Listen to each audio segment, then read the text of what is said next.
कथा, पुरुषार्थ कथा,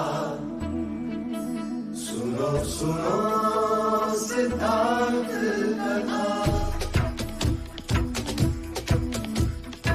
सत्य कथा, पुरुषार्थ कथा, सुनो सुनो सिद्धार्थ कथा।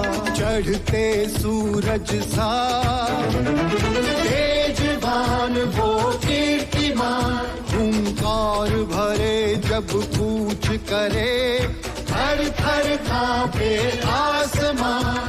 वो राजपुत्र वो शूरवीर, पर्वत को भेद दे उसके तीर, शांति का स्रोत करुणा की धार, निर्झर झरे मन से अपार। वो राजपुत्र वो शूरवीर, पर्वत को भेद दे उसके तीर, है शाक्य वंश का वो तारा, जगमग है जिससे जग सारा। सत्य कथा, पुरुषार्थ कथा, सुनो सुनो सिद्धार्थ कथा।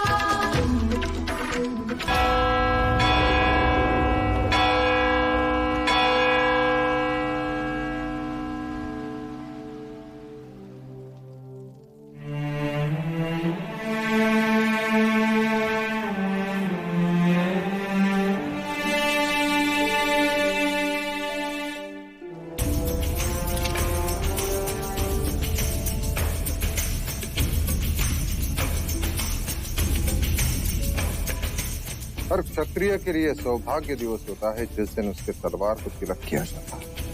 और हर शतरानी इस दिन की राह देखते देखते अपने ही आंसुओं में डूब जाती।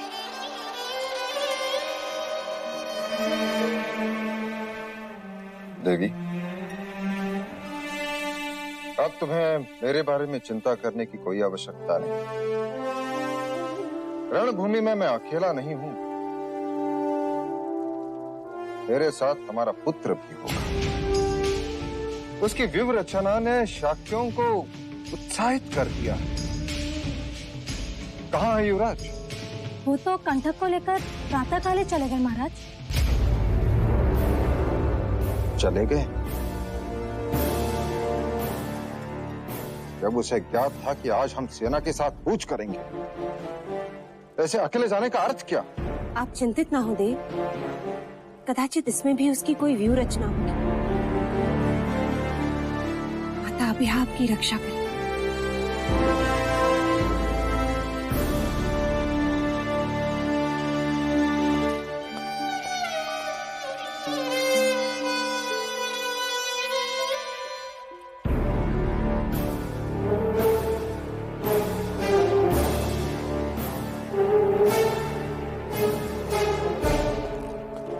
विजयी भव। देवता, आज रणभूमि में जाने से पहले मैं तुमसे एक वचन चाहती हूँ। कैसा वचन? रणभूमि में शाक्यों के विजयश्री का संदेश सुनने के साथ साथ मैं एक और शुभ संदेश सुनना चाहती हूँ। और कौन सा शुभ संदेश माँ?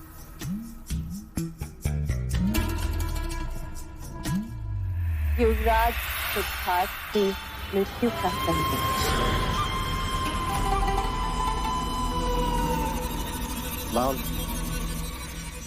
मैं तुमसे पहले भी कह चुका हूं कि मैं सिद्धार्थ को कपट से नहीं मारूंगा।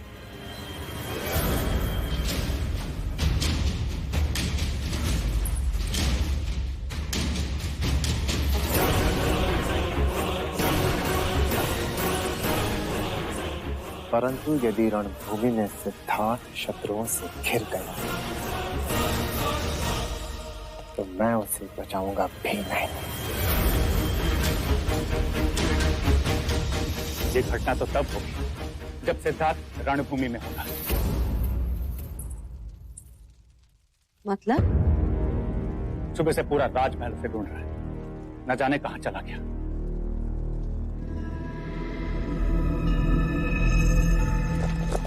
महाराज शुद्धोधन की! महाराज शुद्धोधन की! महाराज शुद्धोधन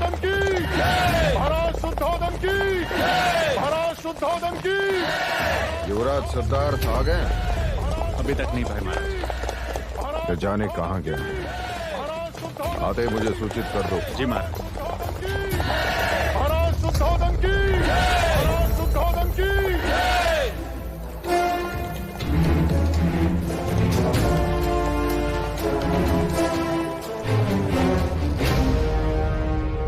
महाराज प्रसन्नजीत की जय हो।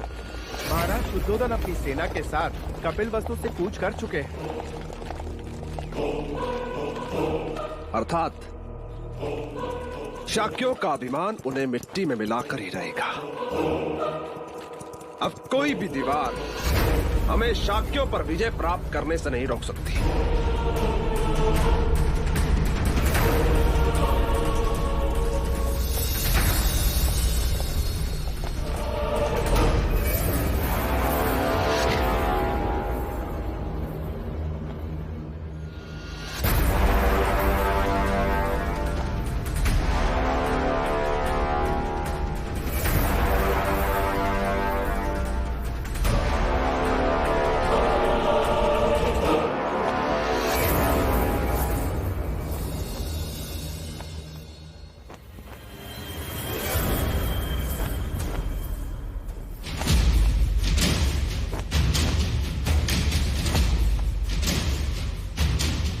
महाराज, कौशल की सेना हमारी सेना से कई गुना अधिक है। लगता है प्रसन्नजीत ने इस युद्ध में अपनी पूरी शक्ति लगा दी। हाँ सेना, चलो।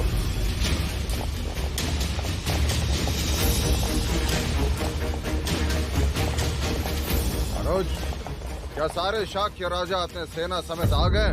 अधिकांश आ चुके हैं भाई महाराज, और जो बचे हैं वो भी सूर्यास्त तक पहुंच जाएंगे। केवल कोलिया नरेश महाराज दंडपानी की सेना को छोड़कर। राजा दंडपानी? मुझे खेद है महाराज, किंतु रोहिणी नदी का जलस्तर अचानक बढ़ जाने से वो पुल टूट गया, जिससे पार होके मेरी सेना यहाँ आने वाली थी। किंतु आप चिंता न कीजिए, सैनिक नया पुल बना रहे हैं। पुल बनते ही वो यहाँ पहुंच जाएंगे।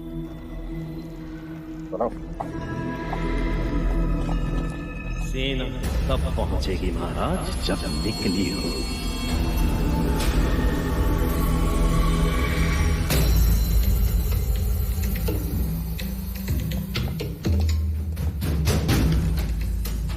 बादल, शाक्य हमारे अश्व को पकड़ क्यों रहे? कदाचित कौशल की विशाल सेना को देखकर भयभीत हो गए। कदाचित हथियार बनाने के लिए लोहा पिघला रहे हो।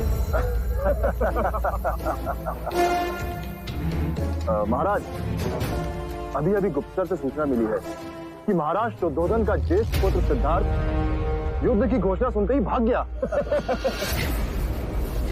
बहुत समझदार है, इसीलिए समझदारी दिखाते भाग गया। और ये सब ये मरकर हार कर भागेंगे।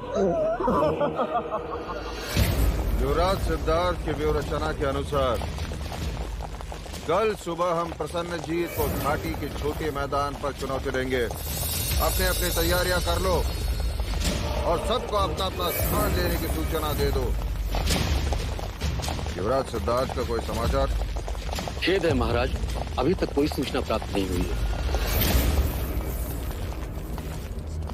महाराज, युवराज प्रत्यक्ष रूप से ना सही, किंतु परोक्ष रूप से तो हमारे साथी,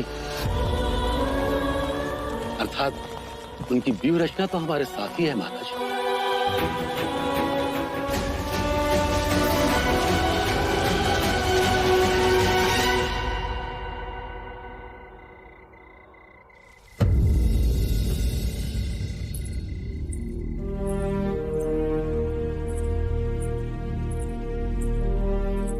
न जाने ये रात कैसे बीतेगी,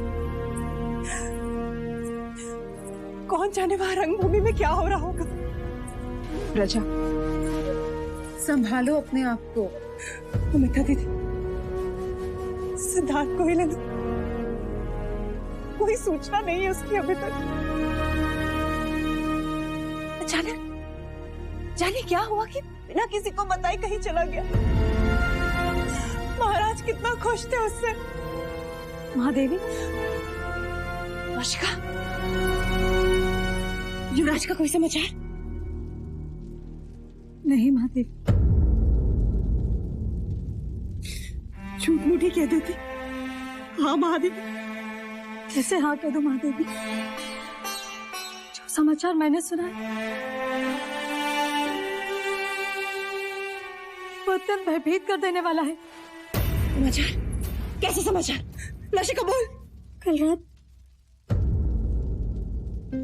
रात क्या लाशिका? कल रात युवराज ने पहली बार मृत्यु को देखा।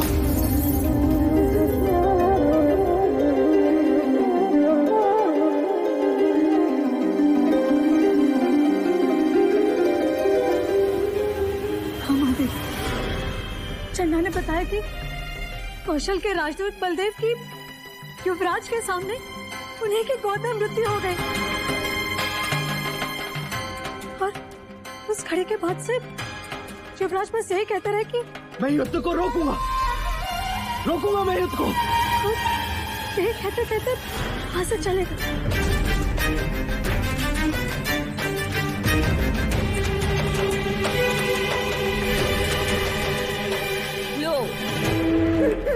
हो गया घंटादार, इतने वर्षों का श्रम व्यर्थ हो गया। आप नहीं जानती अम्बिका जी, युवराज मृत्यु ना देखी इस भय से दिन रात मरते आए हैं हम। क्या कुछ नहीं किया उनसे मृत्यु को छुपाने के लिए। हे भगवान, महाराज को पता चलेगा तो पता नहीं क्या होगा। तुम शांत रहोगी मंगला?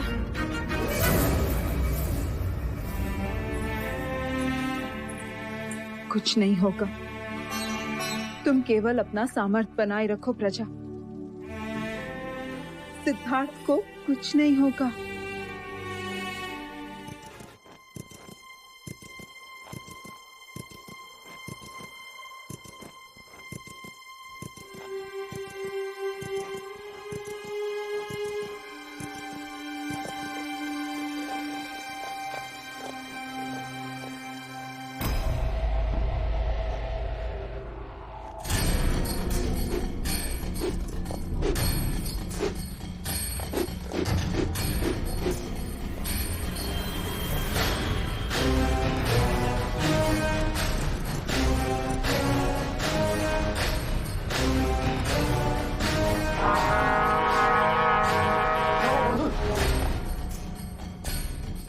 देखिए महाराज, कोहरे की आड़ लेकर शाह की सेना पहाड़ी के भीतर चली गई है। अश्व कहाँ है? वो अश्व को भी पकड़ के ले गए हैं महाराज। क्या? अश्व को पकड़कर उन्होंने हमें चुनौती दी। युद्ध का ये अवसर पुनः नहीं मिलेगा, तैयारी करो। हम भी कोहरे की आड़ में उनका पीछा करेंगे। अब कोई पहाड़ी हमें नहीं रोक सकती। कूच करो, चलो।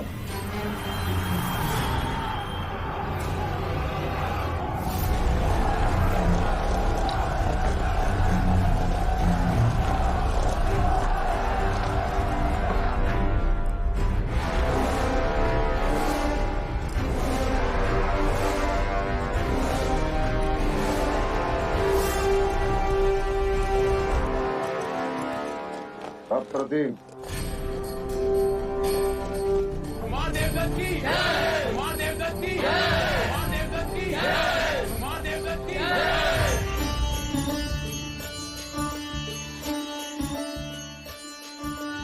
आरती उतारो श्री राम रघुवर की, राम रघुवर की, श्री राम सियावर की, राम रघुवर की, श्री राम सियावर की।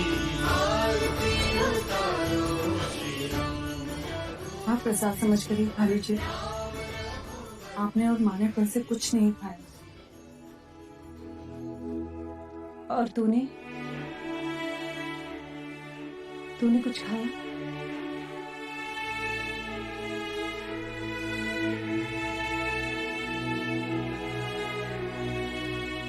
स्वयं भूखी है और मुझे खाने के लिए कह रही है। मैं तेरी भावनाएं समझती हूँ गोपा, पर तू भी तो मुझे जानती है ना। सिद्धार्थ और महाराज का चेहरा देखे बिना मेरे मुंह से अन्न का एक दाना भी नीचे नहीं जाता। मैं नहीं चाहती कि महाराज की रक्षा के लिए मेरी तपस्या में कोई भी कमी आए।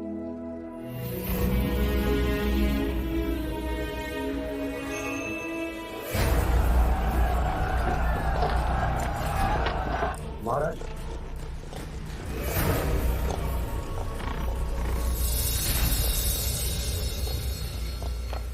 मैं कौशल राज्य का सेनापति बांदुल आपको यह सुझाव देने आया हूं कि आप यज्ञ के अश्व को छोड़ दें, कौशल नरेश का आधिपत्य स्वीकारें और कपिल वस्तु की शांति बनाए रखें, अन्यथा युद्ध करें। हम भी यहाँ शस्त्रों का प्रदर्शन करने के लिए नहीं आए सेनापति बांदुल। हम चाहते भेड़ और बकरियां नहीं है जो दंड की आवाज सुनकर पीछे पीछे चलने लगे। भेड़ और बकरियां हाथी का कुछ नहीं बिगाड़ सकती सेनापति। भेड़ बकरियां तो दूर की बात है, एक चींटी भी कान में घुस जाए तो हाथी को पागल कर सकती है। युद्ध की तैयारी करो सेनापति बांदुल। अश्वमेध यज्ञ कहीं खुली आंखों का स्वप्न बनकर न रह जाए।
कैसा दृश्य था? मुझे इस युद्ध को रोकना होगा। कपिल वस्तु के योद्धाओं, कृपा है मां भ्या की। सौभाग्य है हमारा कि हम क्षत्रियों का युद्ध का अवसर मिला है। हमारे मिट्टी के प्रति प्राण अर्पण करने का अवसर मिला है। ऐसे टूट पड़ो शत्रु पर कि वो देखता रह जाए। उखाड़ फेंको साहस में अंधे प्रसंजीत को, जिसमें हम शाक्यों के स्वाभिमान को ललकारा है। वो शाक्य गणतंत्र की।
यही चाल थी कि हम खाई में रहे और वो चोटी पर। यदि हम यही रहे तो हानि होगी। हमें उन पहाड़ों पर जाकर आक्रमण करना होगा।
दंडपानी, यदि ऐसे ही कौशल सेना गिरती रही तो उनकी पराजय निश्चित है। मिथ्या पर विश्वास न करो अनुज। वो ऊपर नहीं आ सकते, परंतु उनके तीर वर्षा की बूंदों की तरह पड़ रहे हैं। देखो।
किसी भी शक्ति लगा ले और हमारी सेना कम होने वाली नहीं। देखिए उनका बल कम हो रहा है, वो घायल होते नीचे गिरते हैं, वो बेरोक नहीं पाते।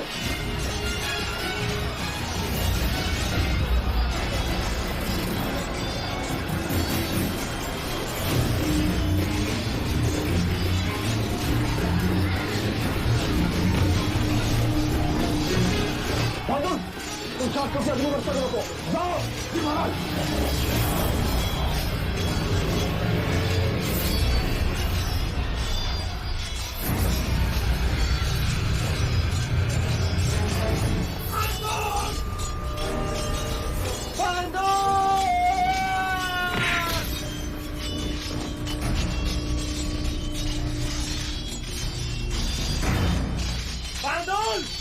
तूने गलत रास्ता चुना है। देवदत्त के होते हुए तू शाक्यों के शिखर पर कभी नहीं पहुंच सकता। तो तुम देवदत्त हो जो युवराज सिद्धार्थ से पराजित हुए थे, आज मुझसे पराजित हो गए।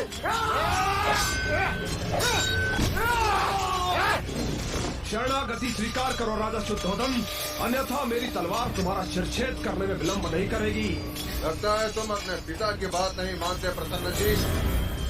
उन्होंने तुम्हें अवश्य कहा होगा किसी का भी सामना करना, परंतु शुद्धोधन के सामने मत जाना, और तुमने यही गलती की। सावधान!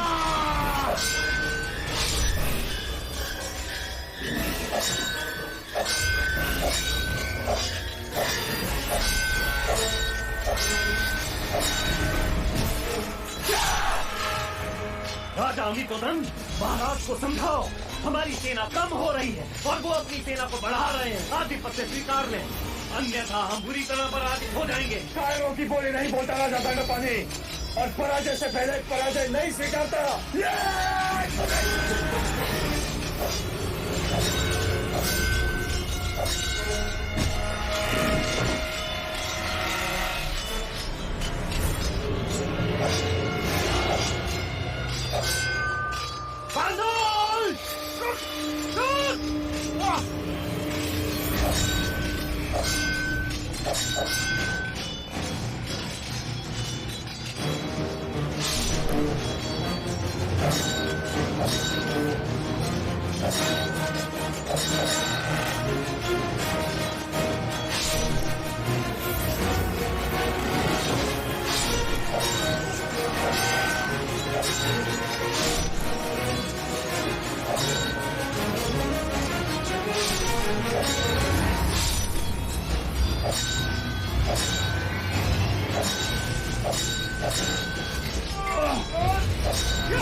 पिताजी, हमें महाराज की सहायता के लिए जाना चाहिए। चलिए पिताजी। मूर्ख ना बनो, प्रसिद्ध हमारा ही कार्य कर रहा है। अपना मोर्चा संभालो, बस जाओ।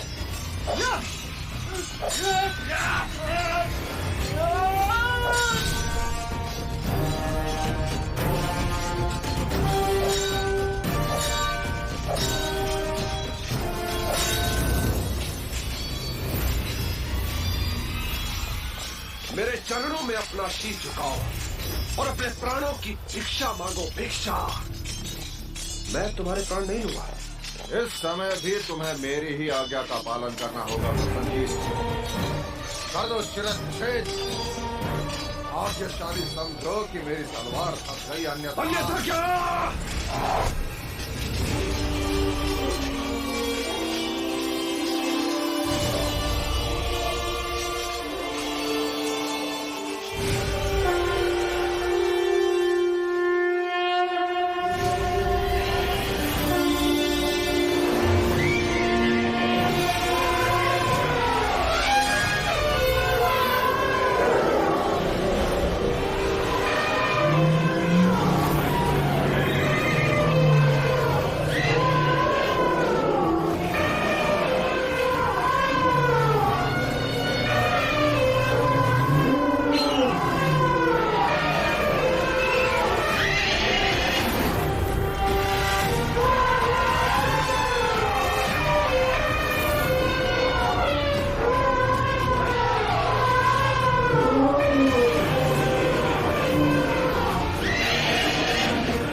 कौशल नरेश, केवल मेरे आदेश की आवश्यकता है।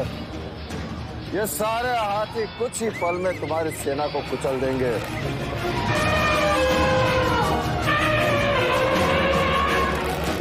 तुम चारों ओर से गिरे हो, अपने शस्त्र फेंक दो। कुछ देर पहले तुमने कहा था, अब मैं कहता हूं, शरणागति स्वीकार लो, अन्यथा। शरणागति स्वीकारने से तो अच्छा है हम लड़कर मरे। बस बंद कीजिए ये रक्तपात,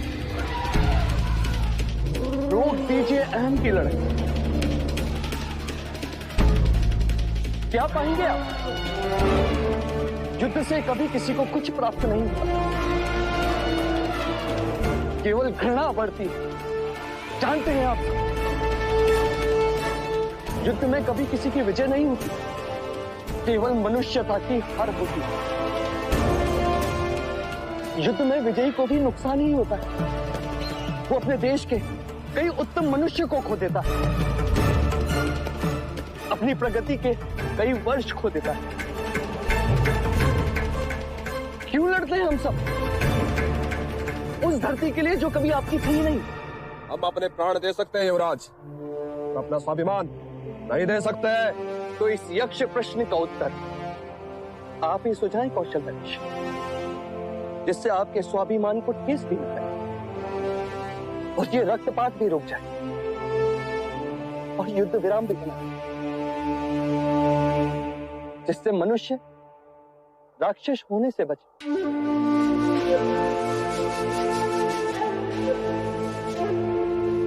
केवल एक पर्याय है मेरे पास, जिससे दोनों देशों का सम्मान बना रहेगा। कैसा पर्याय? हम एक प्रस्ताव रखते हैं। कैसा प्रस्ताव? हमारी दोनों सेनाओं का एक योद्धा जो सर्वश्रेष्ठ, उसकी परीक्षा होगी, जो लक्ष्य भेदेगा विजय उसी की होगी। क्या शासकों को यह बात मान्य है? नहीं, कदापि नहीं। हम युद्ध जीत चुके हैं महाराज। मान्य। क्या आत्मघात होगा महाराज? हम जीता हुआ युद्ध हार जाएंगे। शत्रु का नाम मिटाने का यही एक अवसर है महाराज। प्रस्ताव आपने रखा कौशल नरेश, लक्ष्य हम चुने। मान्य है, कहो क्या होगा लक्ष्य? आपका और मेरा सर।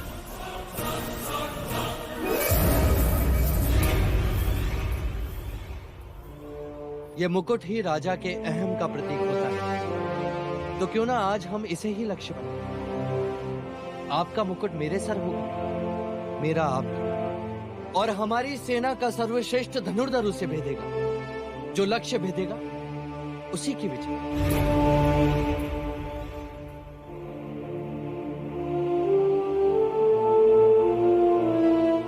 मान्य, पर पहला लक्ष्य तुम होगे सितारा।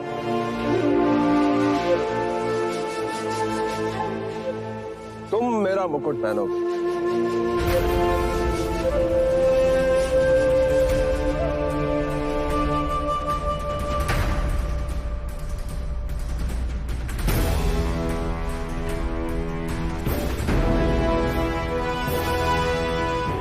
ये क्या मूर्खता, इसमें तुम्हारे प्राण भी जा सकते हैं। जहां इतने प्राण गए वहां एक और सही।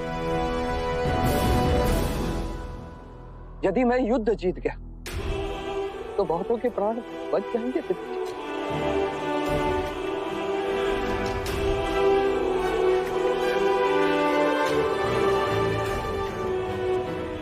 मैंने आपका मुकुट पहन लिया है कौशल नरेश। अब हमारी सेना का सर्वश्रेष्ठ धनुर्धर इसे भेदेगा। परंतु ये लक्ष्य भेदेगा कौन?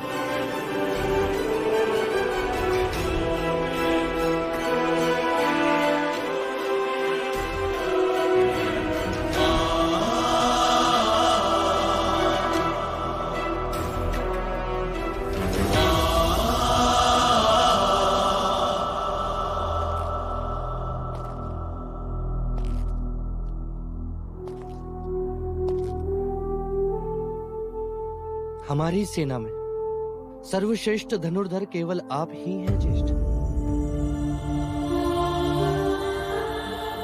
मुझे आप पर पूर्ण विश्वास है।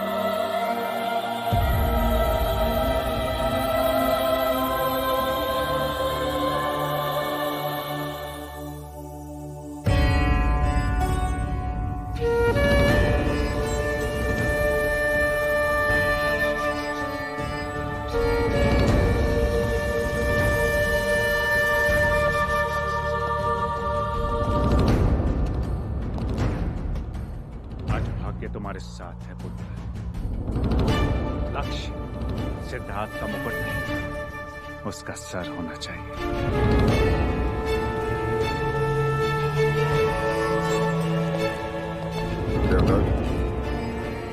शाक्यों का अभिमान, साहस और गौरव सब तुम पर निर्भर है। आज तुम कुल दीपक कहलाओगे, अन्यथा कुल घातक।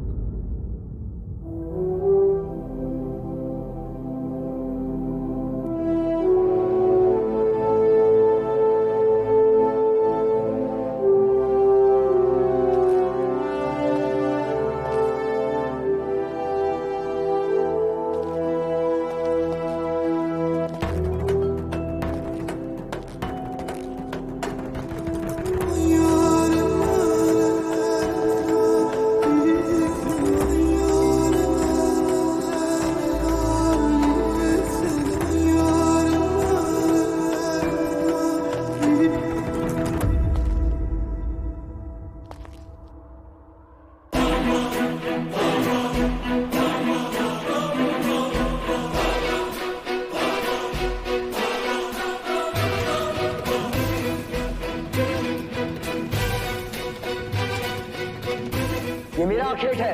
इसे मैंने बचाया है। ये पक्षी मेरा है।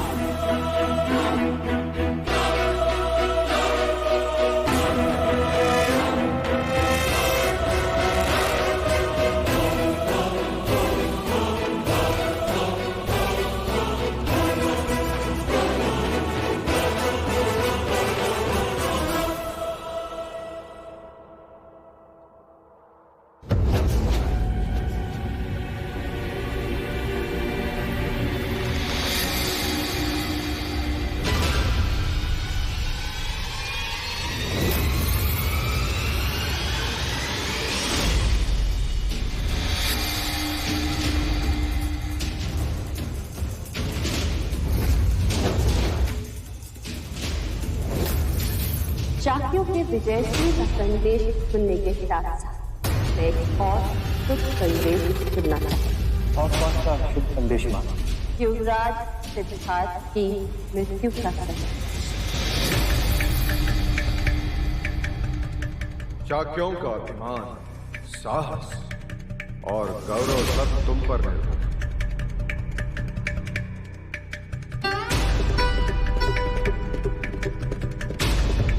लक्ष्य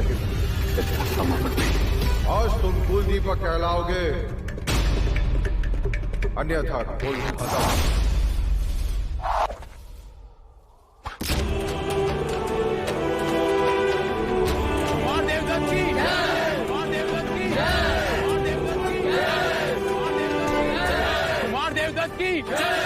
कुमार देवदत्त की जय, कुमार देवदत्त की।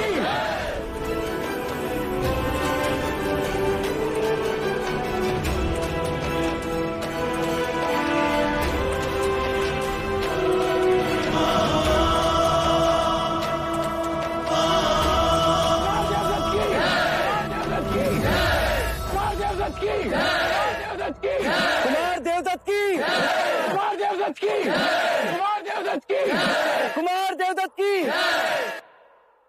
शाक्य गणराज्य की, शाक्य गणराज्य की, शाक्य गणराज्य की, शाक्य गणराज्य की। कौशल नरेश प्रसन्नजीत,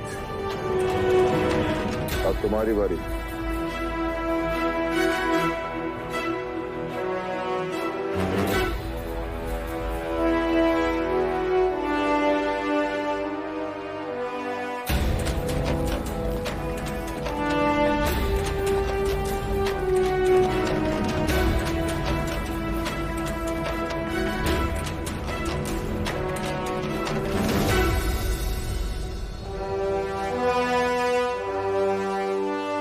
अप्रतिम, अप्रतिम।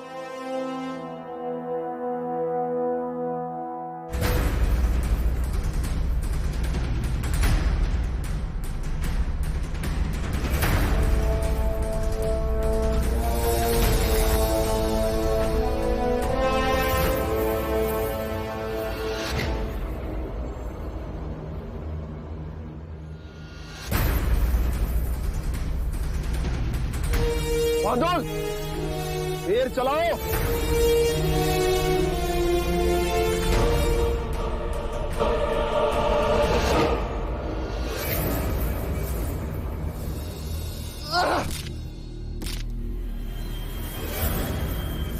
आदेश का उल्लंघन क्षमा करें महाराज, मेरा लक्ष्य आपका शीश कभी नहीं हो सकता। आप जो दंड देना चाहे दे दीजिए, पर मैं ये लक्ष्य नहीं भेज सकता महाराज।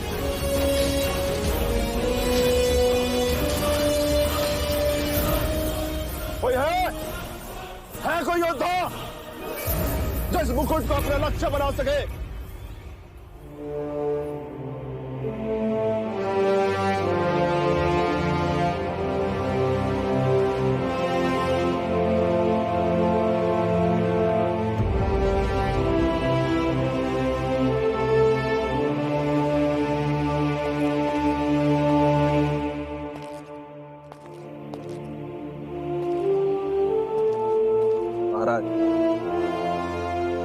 राजा कितना भी शूरवीर क्यों ना हो, परंतु उसकी शक्ति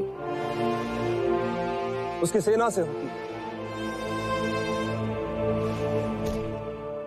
मैं पराजित, आप विजेता हैं।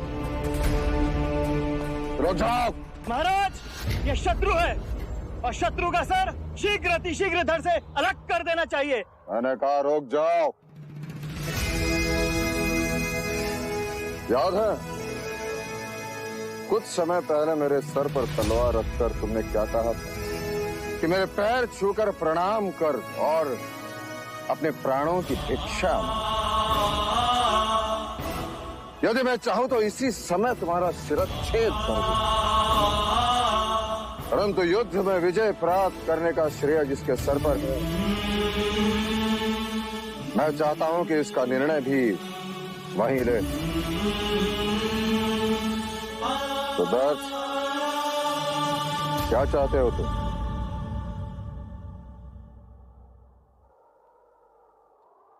क्षमा और शांति। अर्थात युद्ध में शांति और शत्रु के लिए क्षमा।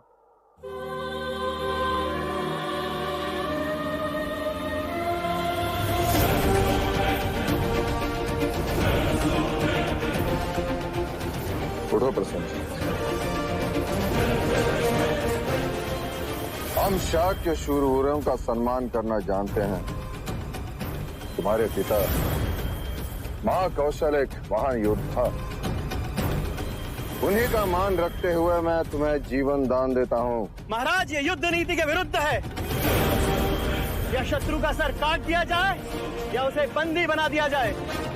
महाराज, इस पर कैसे विश्वास किया जाए? ये दोबारा आक्रमण नहीं करेगा। ये समय चर्चाओं का नहीं है। अब जो भी चर्चा होगी संघ सभा में होगी। हमारी कुछ शर्तें हैं प्रसन्नजीत। कहिए। युद्ध में हुआ सारा खर्चा तुम हमें दोगे और साथ साथ ये वचन भी हम पर कभी आक्रमण नहीं करोगे।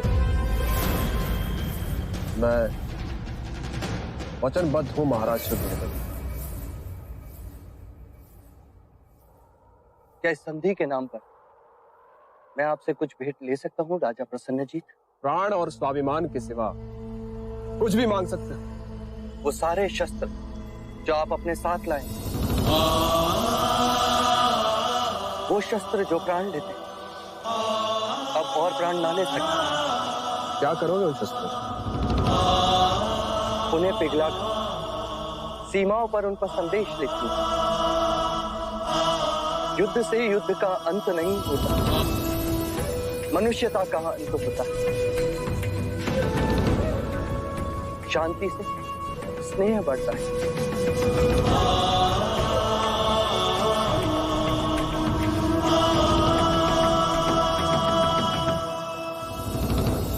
तुम सब शाक्यों से अलग हो युवराज। पता नहीं क्यों मन तुम्हें शत्रु मानने से विरोध करता है। सत्य कथा, पुरुषार्थ कथा, सुनो सुनो सिद्धार्थ कथा।